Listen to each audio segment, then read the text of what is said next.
Welcome to the second Whaka 100 podcast for 2026 and season 5. I'm your host, Richard Greer from TeamCPNZ, and in this podcast, we're going to talk to Andrew Robinson from Tough Yarns and Allegra Battiato about their Whaka 100 adventure. Last year, Allegra was entered in the Whaka 50 and one of the event's ambassadors as well.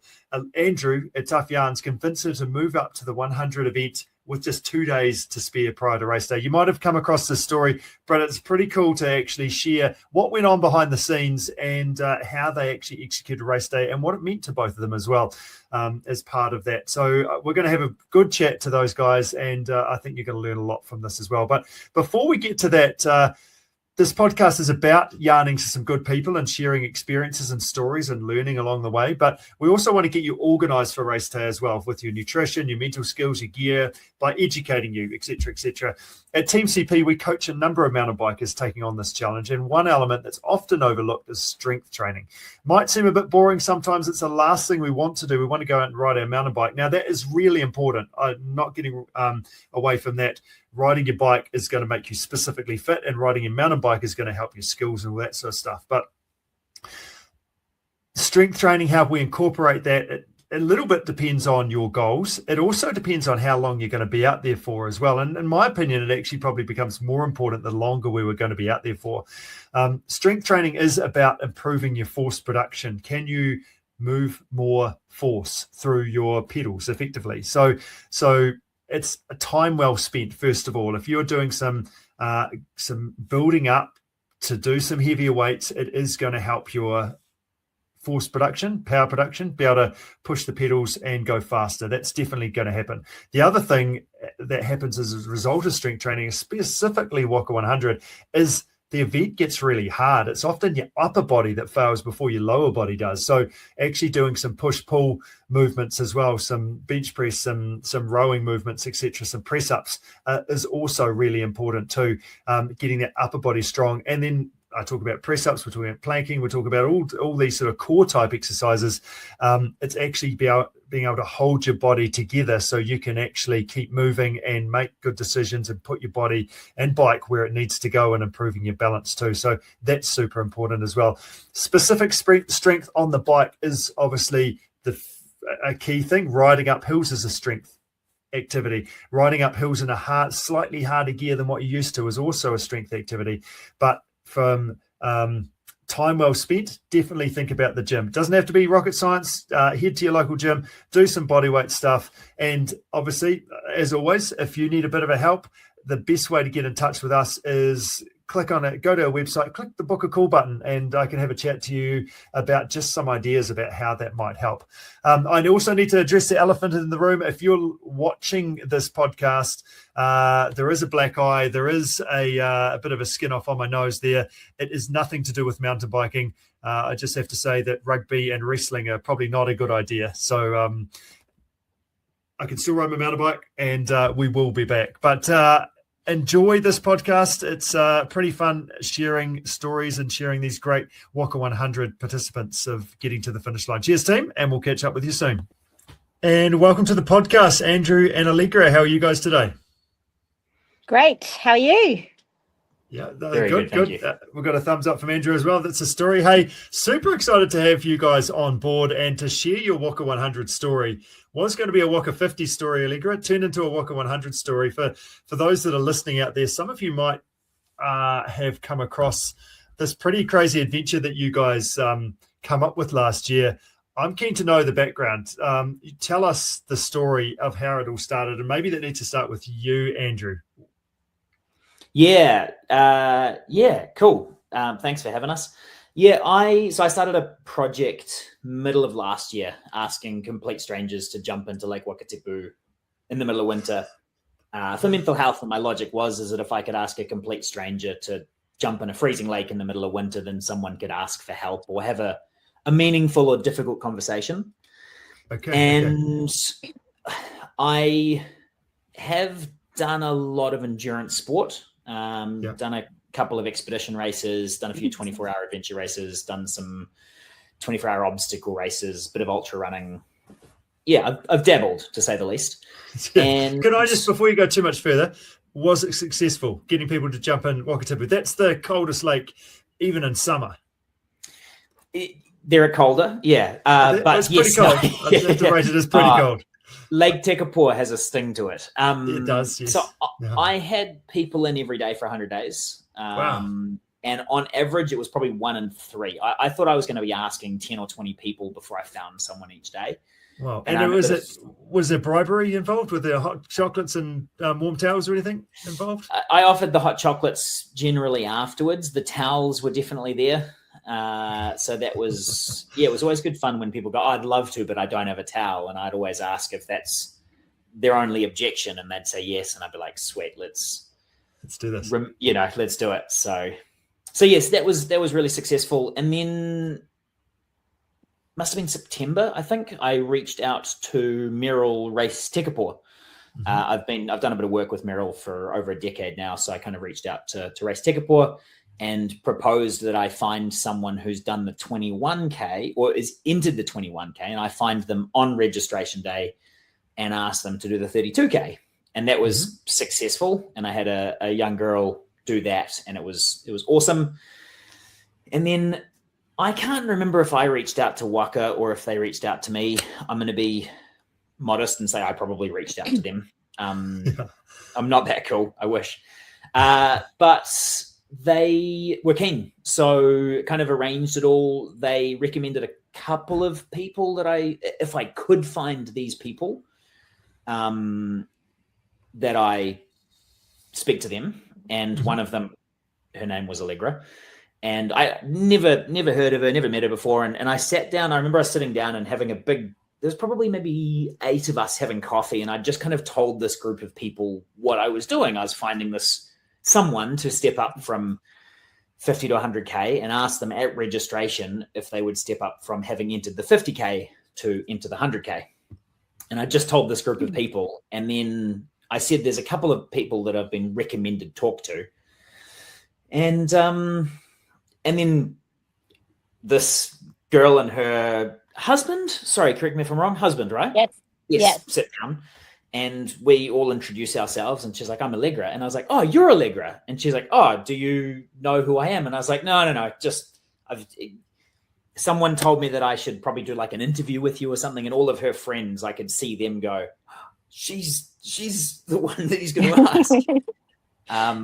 So yeah, I pulled Allegra aside and got Maddie, who was the social media manager for Whaka, to film an interview between Allegra and I, where I proposed that she step up from the 50K to the 100K, to which she said she'd like a couple of hours to consult her friends. Okay, so, well done, Allegra. Okay, I like the way you've done that. That's good. Yeah. There was no bully tactics. There was no arm up the back or anything. Well, I'm usually really impulsive, so I just was like, hang on, just like back up. So I reckon it's probably this is probably a good place to hand over to Allegra, because the conversations that she had from there, I'm actually unaware of. So I'd love to tell us about that, Allegra.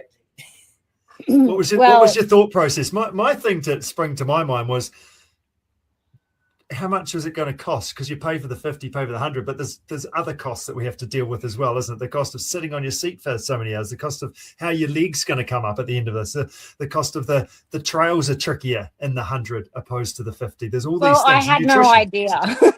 Okay, well, that's probably good. Okay, so that's you're not considering any of that. I think the thing I was most afraid of is letting Andrew down, actually. Like, he had this goal of getting it not being cut off the course. So I think that my ADHD brain was like, we have to actually achieve this. I didn't even think about what it was. I just wanted to do my best for Andrew. But I think my conversations were, I had Ross River about a year before, and I had a few health issues that year where I would faint and vomit when I was training. So I just wanted to make sure I wasn't actually going to be hospitalized. That was my main concern. And I spoke to my coach, and he's like, no, I think you could do it. So I just wanted to have those kind of conversations. A lot of people told me don't do it, but you know, when you're training really hard and you're like, how much harder do you have to train for the Whaka? This is pretty hard. Like, I'm training pretty hard and I cried a lot in my session. So I was like, Yeah. Okay. it's probably good to know why you need to cry in sessions and do the 100, you know? Yeah. That's awesome. And why do you think people were saying you shouldn't do it? I don't know. Maybe because I probably hid my idea of doing it. Like, it has been something I've been wanting to do since it started. I think it started in, like, correct me if I'm wrong, like 2015. Yeah, the around first that date. That's Whaka. right. Yeah. And yeah, it's been on my list since then. But I never thought I would be good enough. You know, like, when I was started, I probably didn't think I was good enough for the skills. And as I got older, I was like, I was fit, but my skills weren't as good when I first started. And then it changed, and my fitness wasn't as good as my skills. So I thought, when is the best time to do this? Yeah. And had you done it before? Have you done the 50 before? Or is this the first time you're doing the Whaka full stop? I did a Whaka twice. The first one was when I actually had Ross River. So I needed Coca-Cola at like 10 Ks. I was cooked. And my second experience was when there was like, I think it was like 250 mils of rain. And I got exactly the same time to the second. And I was like, I think I failed. Like, how did I do all this training and get the same time to the second? And I felt like I have to do it again because I just wanted to see if I could actually crack what I wanted to do. Cool. And yeah. So were they the previous 2 years, were they, or were they like a while ago? Yeah, the previous 2 years. Okay, right. So your third year, you got a bit of unfinished business to work on. You knew how to train, you knew what the trails were about, and you had this underlying thing is that, do you reckon I could do that one day kind of going on? And obviously a few people around you knew that as well, that you wanted to, because your name did pop up in some conversations. So that's pretty cool. Well, yeah, I definitely Tim. And I wanted to ask him why I was as slow as I was the year before to the second. It was just crazy. And I was like, is this normal? Like, was it that hard, like, compared to other years? And he was like, oh, it's like 20% harder. And I'm like, okay. Yeah. And my coach has done it since the beginning. Benji, he was there most years it's been on. So he definitely knew it's been one of my races. Yes. Nice work. So, okay, so we've got a thing going on. You guys catch up. And then what sort of preparation goes on? I guess you've got an extra day now, haven't you? Because the 50 is a day earlier than the 100. So you've got a day to prepare. Yeah, I think me and Andrew actually decided I'd hire an e-bike and actually do one. How many trails did we do? I think we did 2. We did a couple of trails. Yeah, we did one of the more technical trails. I can't remember which one it was. Tawa. Yes. Yeah. Tawa. Yeah. And you just wanted to make sure that you could ride them, basically. Survive. Yeah. But we also wanted to make sure that we weren't cooking legs the day before. So I think we might have done about 30 Ks, 20 or 30 Ks the day before. And that was the reason we got e-bikes to be able to go and ride the trails, test them out without hurting ourselves too much the day before. And are we off to the grocery shop as well? Is that part of the preparation? Like, all of a sudden you need double the amount of food? Nutrition? Yeah, I think I had a conversation with John Odoms. Yeah, cool. And he was like, because I use all pure, so I knew exactly how it sat on my tummy.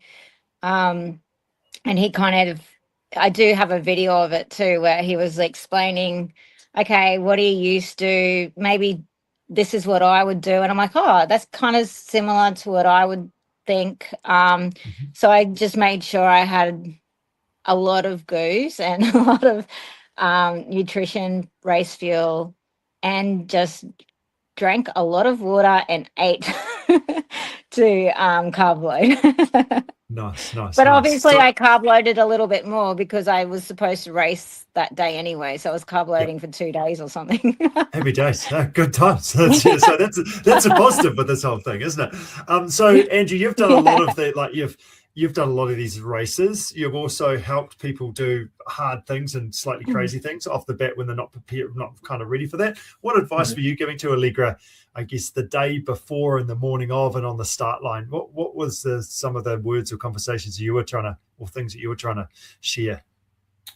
I think the main thing was just slow as smooth as fast. I think we probably said that quite a few times. And it was like, I remember maybe 20 or 30, or definitely in the first kind of quarter, we got caught up by the tail end Charlie. And I at no point was uncomfortable with the tail end Charlie there, but I know that Allegra, at the time, she didn't say anything, but after the fact, she was a little bit kind of uncomfortable being at the back of the pack effectively. But I've done enough stuff to know that a lot of people go out too hot.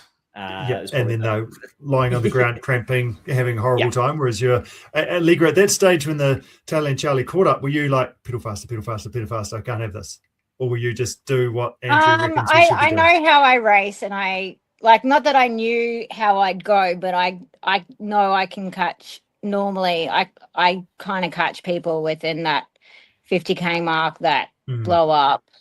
But we did have that horrible mechanical. And then I was like, oh, this is going to be harder to catch people with this kind of mechanical, where my dropper post kind of came apart. But thankfully, Andrew fixed it. So, yeah, I had a dropper post. Nice. But that was more my concern. Yeah, nice. We'll talk about that in a second. I want to know how you were feeling on the start line. What were the nerves like? Were you just, oh, well, let's just see what happens today? Or were you like, oh my gosh, I'm packing myself? I think at the start line, I was starting to actually freak out. Like, I was actually like shaking, and I was like, I don't know if this is nerves or if I'm cold. But we did make a point that we chose this. And some people don't get to choose hard things, and we actually put our hand up to rise to this. So I think that helped me focus again. But, don't get too excited. Just do it bit by bit, one pedal stroke at a time. Let's just do this trail, let's do that bit, and let the day evolve from there. So you got off and underway, and obviously it was all pretty smooth sailing for a start. You mentioned you had a bike mechanic with you, Andrew. He's a bit of a support man, obviously, to try and fix some stuff. How good is that? What would you rate your mechanical ability, Andrew, generally? Oh, give me a piece of number 8 wire and a zip tie and some duct tape, and I can get stuff done. No, I definitely, I'm not. I wouldn't say I'm a mechanic by any means. I think I've fiddled around with enough stuff to know how to break stuff and put it back together. So, I forgot about that. But I can't remember exactly what the problem was. It was a lever issue. Yeah, the lever fell apart, I think. We managed to screw it back on with some tools and stuff. But no, I've always been conscious of needing to be able to fix a bike. Generally, the 2 God zones that I've done, I've kind of been the strongest cyclist on the team. So I've kind of put myself in the position where I need to be able to fix a bike if someone needs to. So I can hold my own, but I wouldn't call myself a bike mechanic by any means. You've got to have the tools to be able to do some of that stuff as well, which is often half of the challenge. So, I mean, this is different from jumping in a lake because it's lasting all day, isn't it? And you get to the point that you're in the grind. Was there ever a stage, Allegra, when you were starting to doubt yourself that I don't think this was a good idea, or I don't think I can do this? I think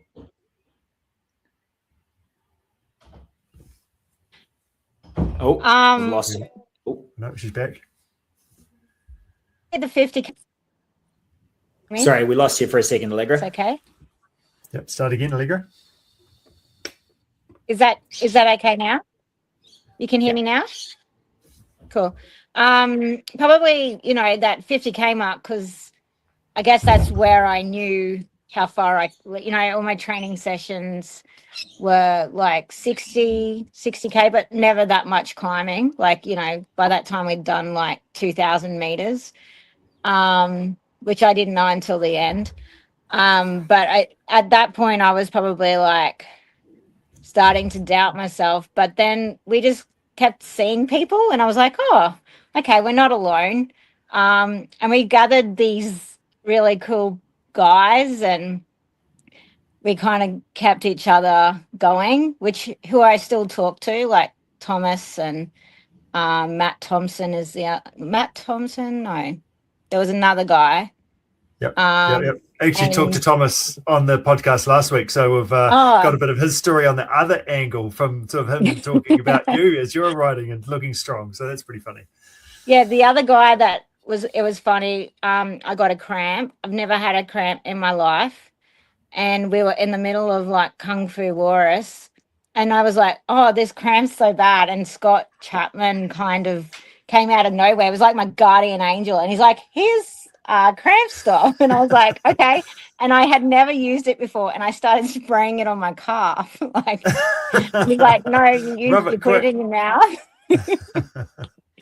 And I'd have to say that saved my life, because as soon as that was done, I could power on. Probably the next point, which probably Andrew remembers, is no brains.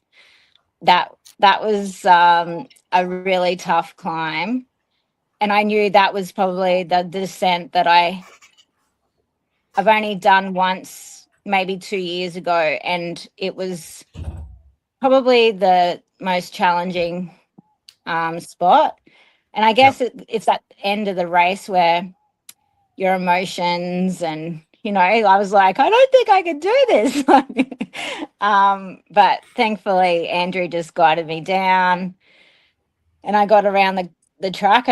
That was just the height and the exposure for me was really daunting.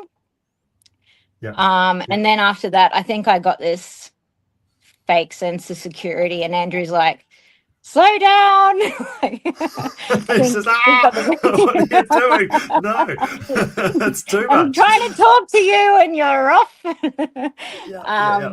So yeah, that's awesome. How did you ride together? Like, Andrew, were you in front, so trying to, with Allegra following you and following your line? Are you behind her kind of doing some support, or was it a bit of both? How did you guys work as a team throughout the course of the ride? Definitely a bit of both. I think on the more technical stuff, I led the lines. I think we might have walked a couple of tough lines, maybe one or two on no brains. It is very exposed up there. Like I'm a confident rider. I live in Queenstown and ride some stuff down here that but even that, the exposure is spicy to say the least. And then some of the climbs as well, they just go on and on and on. So. No, it was. We mixed it up. Sometimes she'd ride ahead. Like she said, there was a cool group of people that. It's really cool when you do a race that length, because you do kind of cross paths, and sometimes you feel good, and sometimes the other person feels good, and vice versa, and you kind of end up creating a small group of friends that you just overlap with. So sometimes she'd have a yarn with someone, and I'd be having a yarn with someone up ahead or behind or back, and we had fun whilst constantly moving forward. Fun's relative, but you know what I mean. Type. Yeah. I was going to ask Andrew of this, but maybe it's more of a question, Allegra. Did you ever get sick of him? Like, come on, you can do it. You're almost there. Was there too much of that, or were you guys? How did that go for you as a team? I was actually afraid Andrew would never talk to me again, because, spending how many hours? You've never met each other before, and I was like, okay, like, what do we talk about? Is this interesting? Am I doing his head in? But somehow he still talks to me. Okay. Yeah, that's awesome. Obviously had some good I chat think. around that. Yes. So you're getting to the finish line now. How were you? When did you start to believe that I could do this? That this is. I'm pretty much done.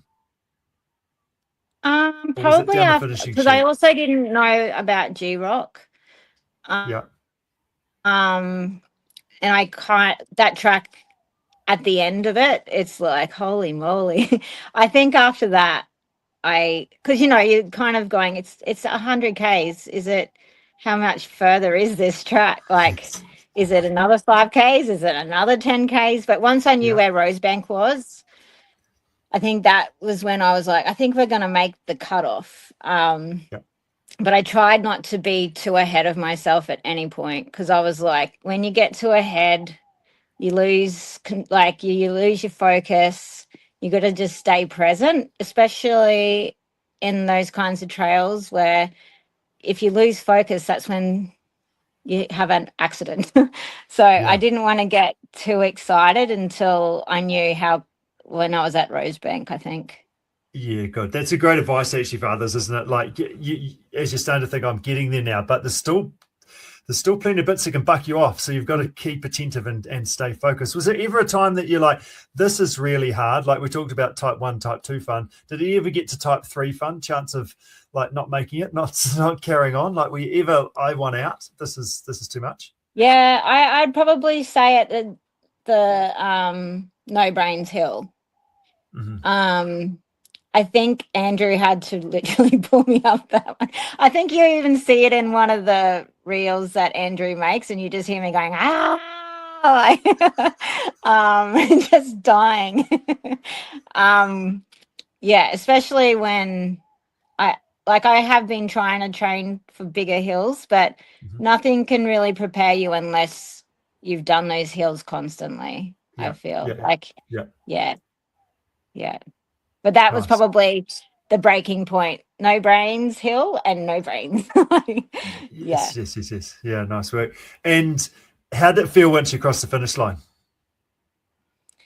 I just was so grateful that Andrew guided me through that whole experience, and it wouldn't have been anything if it wasn't for Andrew. And I think that was the most exciting part, is having someone who kind of guided you and helped you through something that you had a really Oh, Allegra, this there. is a key part. Oh, there we go. She's coming back. Internet coming and going. it's coming and going. Yeah. It was an emotional crossing of the finish line. Her partner was there, Yeah. Husband and a few friends, and it was, we're back. It was pretty cool. Yes. I remember just kind of standing back and just observing, and just watching and feeling pretty emotional for you having done it. So Yeah, and I'll let proud. you carry, like, Yeah. How good. Yeah, Allegra, carry on. Yeah, I'd have to agree with Andrew. And I guess my biggest drive for even doing the Whaka was a friend who passed away about 11 or maybe 10 years ago, 11 years ago. And we were going to do the Whaka together, and he passed away. So for me to do the Whaka is like such a legacy for him. And, that was one of our goals, is to do that. So to actually do the full distance, that was my biggest drive. Even to do the 50, it was for him as well. So that was really important for me. Yeah, that's awesome. A big old bucket list. And as you say, Andrew, you're feeling you're pretty emotional at that finish line. Did you think like were there any things that surprised you amongst your day out that you maybe didn't necessarily expect as a result of the ride? As Allegra was saying, it draws on. There's no doubt about that. Like it Yeah. it keeps going. You think you're near the finish line, and there's still a lot to go. Mm. But no, I think I'm both constantly surprised and maybe just have this idea of what humans are capable of, reinforced by seeing people step outside their comfort zone and go further than they've ever been before and do more than they've ever done before without any, I want to say training. There's obviously a lot of training involved, don't get me wrong, but I think we are so much more capable than we think we are. And having somebody else encourage us or push us or help us along, it enables us to be able to see that. And I would be lying if I said I don't get a kick out of it. And it's definitely just seeing other people do more than they've ever done before and gain self-belief and confidence that they might not have had previously. So yeah, 100%. That's super rewarding. Like, what an amazing thing to be able to do and offer someone else that opportunity. Give other people the opportunity to do something. And the other cool thing is that shared experience as well. Like, this is the experience that both of you have gone through together, and no one else can have the same conversations about the stuff because only you guys both know about it. So pretty cool to be part of that together and part of Allegra's Whaka 100 successful admission. Yes, definitely. Yeah, that's cool. I do need to ask Allegra, are you going to go again? Is there a Whaka 100? Well, I did sign up this year. I'm hoping I can do it. I just feel like it won't be the same without Andrew. So I'm trying to go, hey, Andrew, can you be my support? What are you up to? And I'm up to in October. Yeah, okay. So you are going for the Whaka 100? Like, you can do it this time? So you're going to go and I don't know that. I don't know if I can do it without Andrew, but you can only try. Yeah. Like, what's the worst that can happen? So, yeah. Yeah, which is basically what Andrew's sort of trying to get across effectively, isn't it? Like, you can only try, give yourself a chance and see what happens from that. Definitely, yeah. Good stuff. I think if you can do it with 2 days' notice, then you can definitely do it with 6 months' notice. Yeah, good stuff. I do agree, but I think it's also, for me, the pressure of not knowing. Like, I think sometimes not knowing is easier than having this pressure cooker and going, can I do this again? Can I do it? I think for me, the element of surprise is actually a lot easier than making sure that you are training and seeing if you're hitting the markers. And I find that just so stressful. Yeah. But again, the key thing for you is you've just got to follow the same process, don't you? Do what you can do. Just obviously last year there's no pressure because all of a sudden I'm just going to have a crack at this and people don't expect that I'm going to finish. Whereas now it's often the expectation of others or the expectation of yourself. That's what causes the pressure. But if you can just focus on, okay, the step by step, you just do your day as best as you can, one bit at a time. Put your socks on the best as you can in the morning. I don't need to worry about the Rosebank Hill because that's miles away. I'm just going to do this now, and then the other things will fall into place.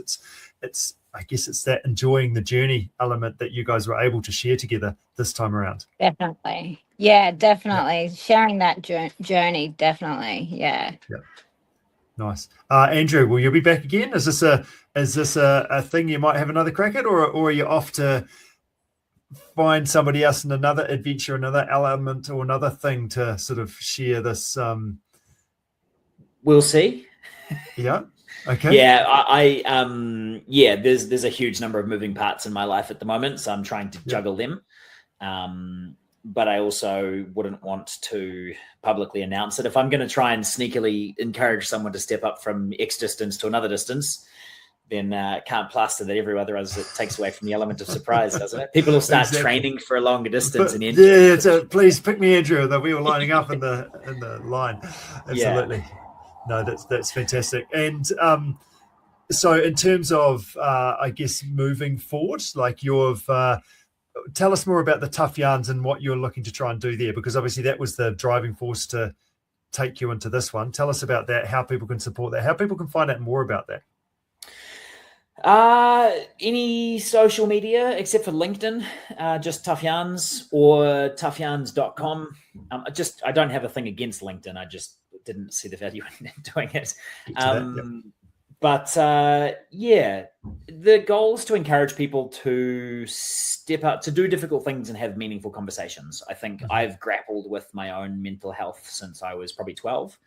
Yeah. And you mentioned it earlier on, Richard, the camaraderie, the relationships that you build in doing difficult things together and having those meaningful conversations are just, they can't really be undone. I think things like God's Own or 24-hour adventure races or even, 10 hours in the saddle together on Whaka 100, like the bond that you build with people when you go through that amount of pain and suffering just can't be undone. And, you don't have to go and spend 7 days and get massively sleep deprived to make a friend. But, even if it's doing a half marathon or something together, there's that. And the second thing for me is also just kind of stepping away from all of this, from technology, and just kind of breathing a bit of fresh air and moving the body. And if you can do that with people and have conversations along the way, even not just move with someone in silence, it just makes life better. So that's the goal with Tough Yarns. At the moment there's no necessary, or not necessarily any way of supporting it other than obviously liking and following and sharing and commenting and all that sort of stuff. But other than that, the best way that someone could support it is by going and having a conversation with someone else. Yeah, 100%. That's really good.